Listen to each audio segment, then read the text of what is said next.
Hi friends, I'm a robot. Why do I feel like I'm about to present a TED Talk in front of a college auditorium instead of in my apartment alone? I don't know. From the top. Okay. Hi friends, if you already know me, you already know these facts, but I will state them for those of you that don't.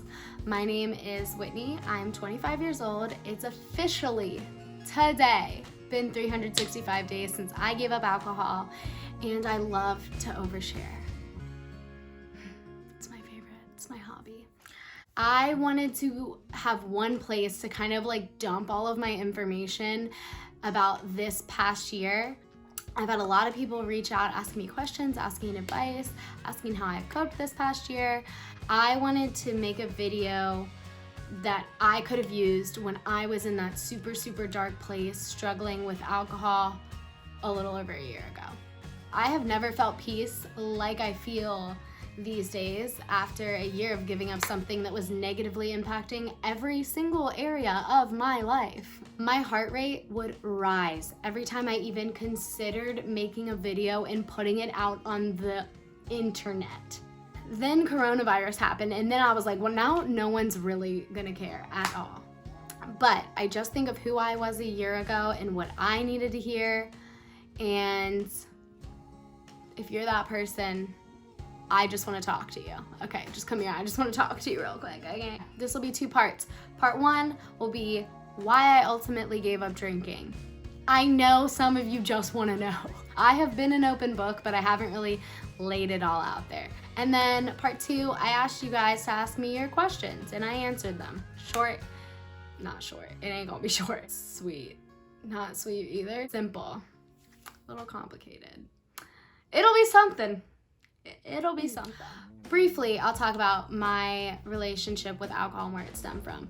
I drank a little bit late high school, not a ton. It never really affected my life very much.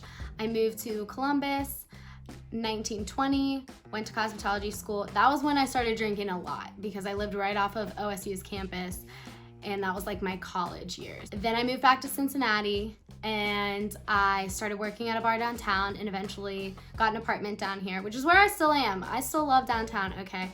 But I would say that was when alcohol really started impacting every area of my life. It started gradual, but it's kind of like where day to day you don't notice that your drinking is getting out of hand because it's in little increments, you know, every week. Then you look back and you're like, from year 21 to year 22, way different. It was like ruining friendships and relationships and my career opportunities and my reputation. And that was when I kind of knew I had a problem.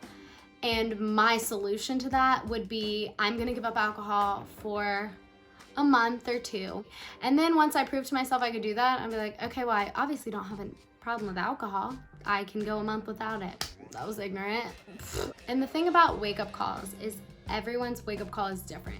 It is easy, I'm sure, for people that do not have an unhealthy relationship with alcohol to look at some of my situations that I put myself in and say, how is that not your wake-up call? And to that I say, I don't know, okay? I am so stubborn, and clear-headed Whitney right now looks back and wonders the same. So that brings us to my wake-up call. April 7th, 2019 was a Sunday. I was drinking all day long. All day long. I was drinking all day long.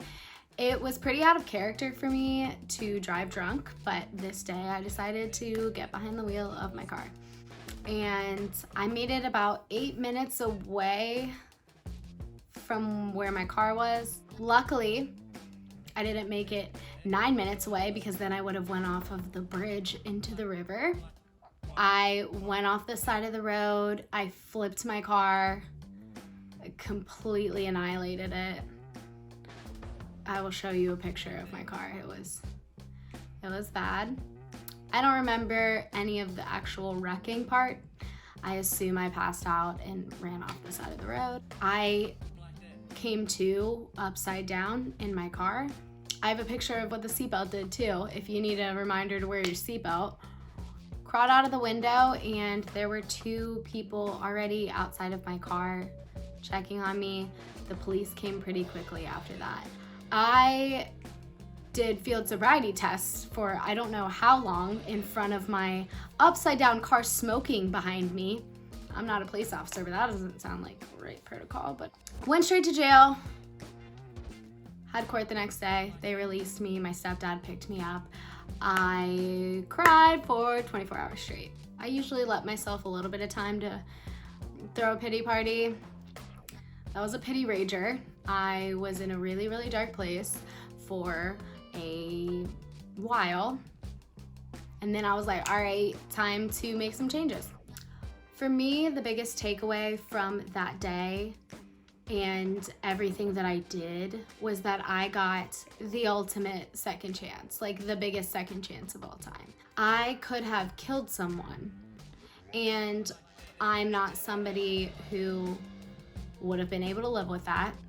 For me, it was so easy to envision the alternate reality of that situation. I could envision exactly what people would say easily if I would have died in that car wreck. Oh, Whitney did something stupid again. She always gets too drunk. Of course she did this.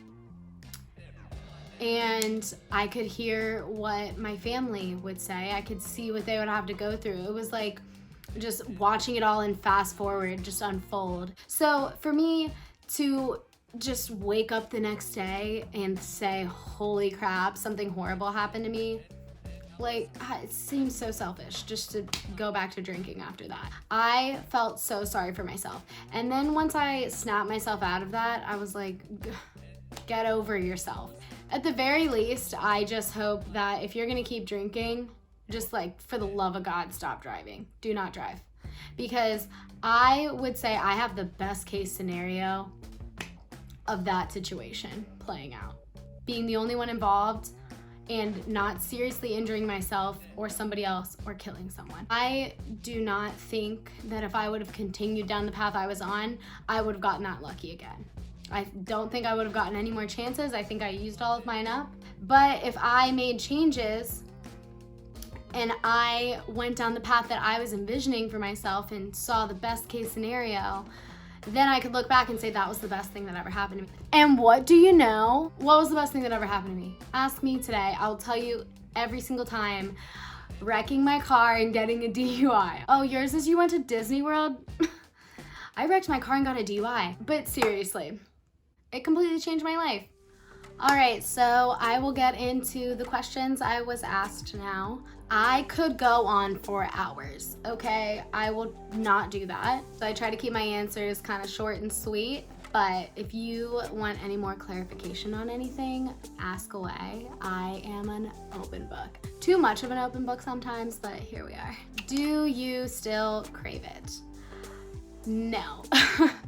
Next question. No, I'm just kidding.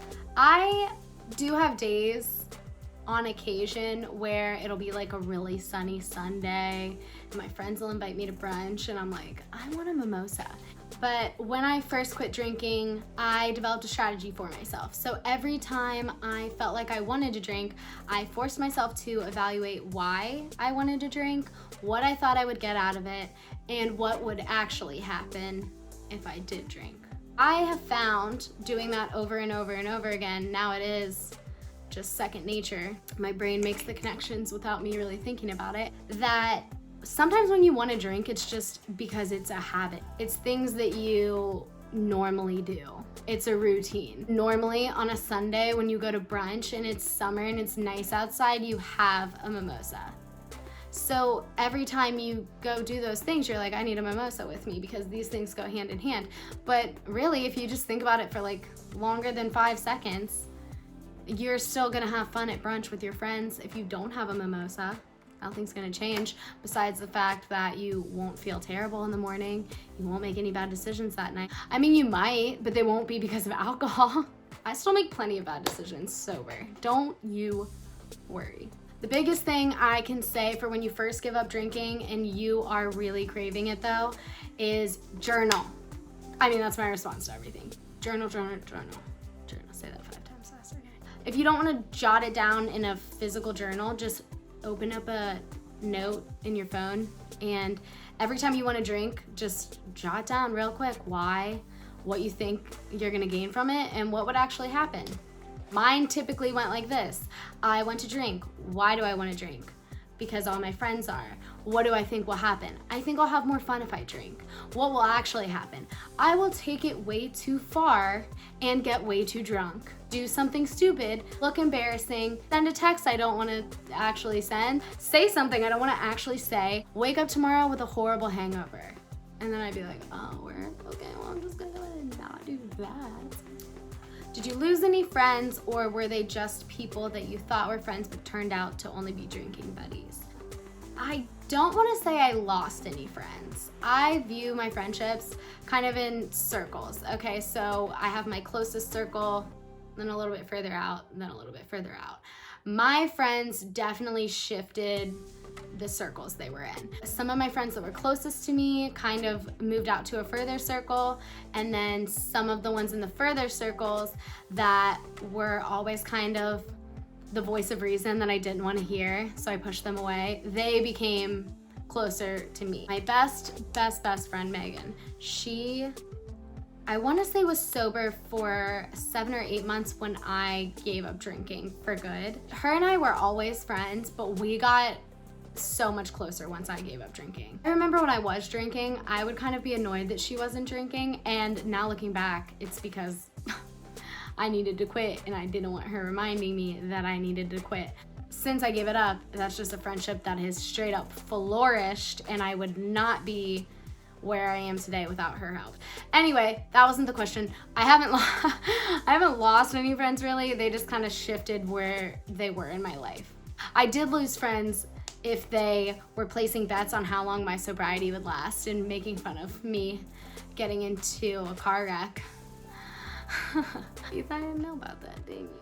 Because of your age, do people think you're kidding when you say you don't drink? Or another question I got was, do people think you're not a real alcoholic? I swear to God, people have said that. What? I used to, when I first gave up drinking, give my alcoholic credentials.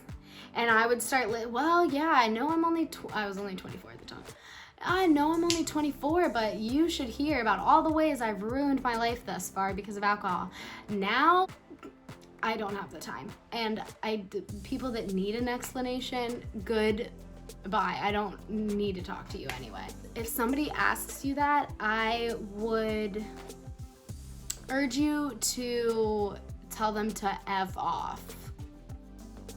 If you're somebody that tells someone else, no, chill out. There's a lot of hand motions going on. I started using a one-liner that shuts people down pretty quick. Would you say this to a recovering heroin addict? No?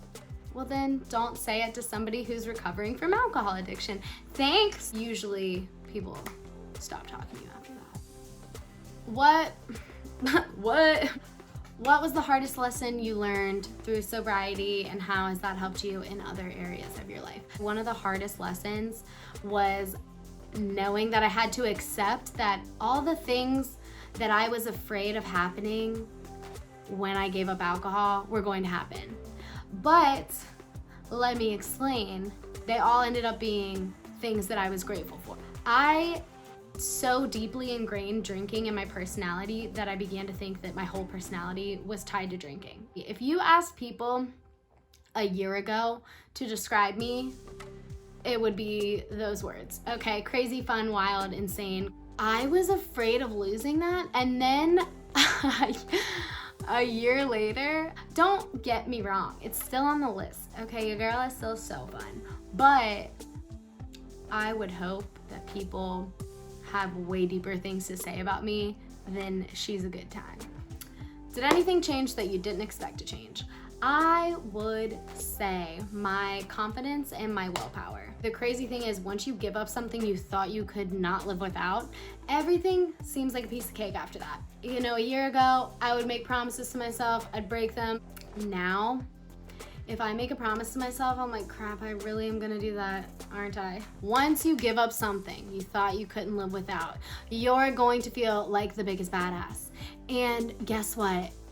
You are. Okay. How do you deal with people saying you're not as fun sober? First of all, that's just straight up not true. But let me tell you what they actually mean. You're not as reckless or as embarrassing as you used to be, which provided me with entertainment because I could laugh at you. You could say you're not as fun sober, or you could just not say anything. That would be a better option. If people say that, it sounds cliche, but just cut them off. You don't need those people in your life. Who are your biggest cheerleaders? I love this question because they deserve so much appreciation. My family is amazing. You don't understand. So amazing, all of them. My mother, God bless, I've put her through so much. She's still my biggest cheerleader. She's still my best friend. I freaking love that woman. And just my whole family, I've put them through so much. My best friend Megan and my best friend Kelpie and my boyfriend Jake and the rest of my friends. I don't have time to name you all. I love all of you though. Anybody who has sent me even one message on Instagram, Twitter, Facebook, anything, text, I am a little sensitive baby. I want you to know if you've sent me a message I've cried over it. 100%. You really need a good support system. I tried to do everything on my own forever, and when I stopped trying to do that and accepted a little bit of help and encouragement, it was much easier. So if you don't have a support system, hello, it's me, I got you. Have you had any major negative life events happen that have made you want to drink through them? If so, how did you get through them without drinking? This is such a good question. So I said numerous times that I felt like I had to get sober for a reason.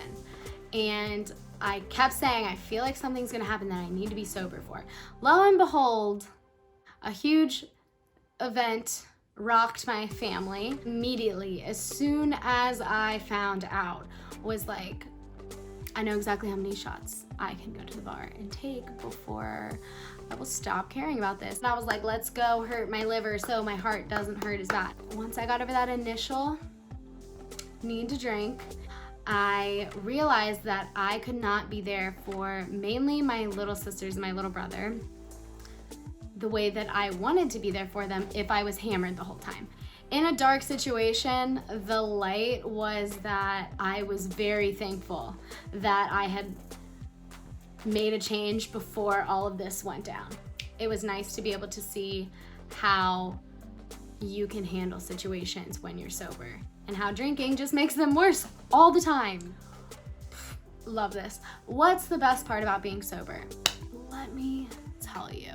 The best part about being sober is being the person I have always wanted to be. If you would have said a year ago, picture your best case scenario for a year from now, I would have not come anywhere close to what my life is. I couldn't have even imagined because it seemed like I had so far to go.